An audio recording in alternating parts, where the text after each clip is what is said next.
இன்றே டவுன்லோட் செய்து உங்கள் ஃபேவரட் ஷோக்களை என்ஜாய் பண்ணுங்க. அம்மா, அவளுக்கு கல்யாணம் ஆகலைன்ற ஆத்திரமும் கோபமும் உள்ளுக்குள்ள இருந்துகிட்டே தாம்மா இருக்கு. உங்க வீட்டுல ஒரு கல்யாணம், அதுவும் சின்ன பொண்ணுக்கு கல்யாணம்னு சொல்லும் போது அவ மனசுக்கு ஒரு மாதிரியா தானமா இருக்கும். அதுக்கு என்னமா பண்ண முடியும்? அப்பா, நீங்க ஒண்ணும் கவலைப்படாதீங்கப்பா. கூடிய சீக்கிரமே அக்கா கல்யாணத்தை நடத்திடலாம். சரி, நான் அதான் சொல்றதுக்கு கூப்பிடலாமா? வேற ஒரு நல்ல காரியமா தான் கூப்பிட்டேன். அப்படியா? என்ன விஷயம்பா?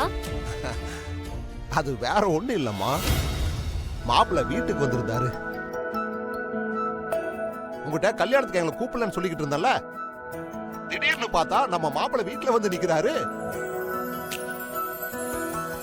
இந்துமா, இவ்வளவு பெரிய பத்திரிக்கைங்கிற, அப்புறம் இந்த விஐபிக்கெல்லாம் எப்படி கொடுப்பாங்க? தட்டு நிறைய பழம், ஸ்வீட்டு அதெல்லாம் வச்சு, அதுக்கு மேல எனக்கு வேட்டி சட்டை எல்லாம் வச்சு, பாப்பாவுக்கு ஒரு சேலையை வச்சு, அப்பா எவ்வளவு பெரிய பத்திரிக்கைமா! ஒரு பத்திரிக்கை 100 ரூபாய் இருக்கும் போலயேமா. பணக்கார வீட்டு கல்யாணம் இல்லையா, பெரிய பெரிய முக்கியஸ்தர்கள் எப்படி கொடுப்பாங்களோ அந்த மாதிரி மரியாதையோட வந்து கொடுத்தாருமா. அவசியமா நீங்க கல்யாணத்துக்கு வந்துடணும்னு சொன்னாருமா. ரொம்ப முக்கியமானவங்களையெல்லாம் கடைசியில கூப்பிடலான்னு இருந்தாராம். அதான் அவரால் வர முடியலன்னு சொன்னாருமா. மாப்பிள்ளை அப்படி என்கிட்ட சொன்னப்போ ரொம்ப பெருமையாவும் ரொம்ப சந்தோஷமாவும் இருந்துச்சுமா. அவரு எப்பப்பா வந்தாரு? இப்பதாம்மா, கொஞ்ச நேரத்துக்கு முன்னாடி தான் வந்துட்டு போனாரு. எனக்கு அவ்வளவு சந்தோஷமா, ஏதோ சொல்லி வச்ச மாதிரி.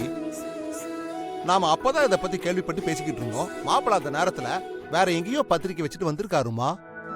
இப்ப கூட கல்யாண வேலை நிறைய இருக்குன்னு உடனே போயிட்டாருமா. ஓஹோ, அப்போ நாங்க பேசினதை கேட்டுட்டு தான் போயிருக்கான் போல. சரிப்பா, ரொம்ப சந்தோஷம். அப்போ நீங்க 2 பேரும் அவசியம் கல்யாணத்துக்கு வந்துடணும். சரிம்மா சரிம்மா சரிம்மா. அப்புறம் மாப்பிள்ள வந்து வெத்தலை பாக்கு வச்சு அழைச்சிட்டு போயிருக்காரு. அப்புறம் நாங்க வராம எப்படிமா? இந்த சந்தோஷமான விஷயத்த சொல்லத்தாம உனக்கு நான் போன் பண்ணேன். மாப்பிள்ளை கிட்ட இதெல்லாம் போய் கேட்டு, நீங்க ஏன் எங்க அப்பாவுக்கு பத்திரிக்கை கொடுக்க லேட் ஆச்சுன்னு மூஞ்சி தூக்கி வச்சுக்காத.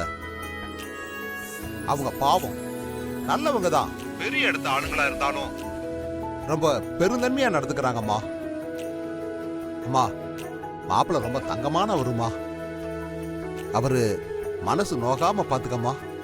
சரிப்பா, நான் அப்புறமா கூப்பிடுறேன். வச்சுட்டுமா? சரிம்மா.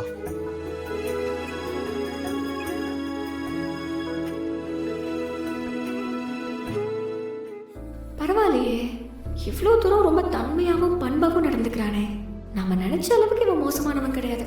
பாவம், இவனை போய் அடிச்சிட்டோமே. இதுக்கு கைமாறா ஏதாவது பண்ணணுமே.